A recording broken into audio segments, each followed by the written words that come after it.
બિંદુ સરોવર છે સિદ્ધપુરમાં. કરદમ ઋષિ 10,000 વર્ષ તપ કર્યું છે અને ભગવાને એને દર્શન આપ્યા અને ભગવાનની આંખમાંથી આંસુ ના પડ્યા એટલે એનું નામ બિંદુ સરોવર કહેવાય. ભગવાને કરદમ ઋષિને કીધું કે તમે મારી જોડે વરદાન માંગો, તપ કરવાથી પરમાત્મા પ્રસન્ન થાય છે. એને કીધું કે પુત્ર રૂપે ભગવાન અમારે ત્યાં આવી. હવે મનુ ભગવાન થઈ ગયા અને એની પત્નીનું નામ હતું મહારાણી શત્રુપા. અયોધ્યા નગરી એ લોકોએ વસાવી છે મનુ ભગવાને. આદિ ભગવાન મનુ ભગવાન એટલે આપણે બધા મનુષ્યો કહેવાય છીએ.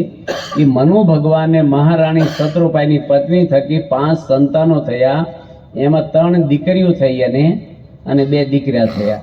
3 દીકરીઓ થઈ પ્રસૂતિ, આકૃતિ અને દેવહૂતિ. એ દેવહૂતિ માતાને કરદમ ઋષિ જોડે પણ આવેલા. એમાંથી કપિલદેવ ભગવાનનો અવતાર થયો છે 24 અવતારમાં. સબસ્ક્રાઇબ કરો ભાઈ.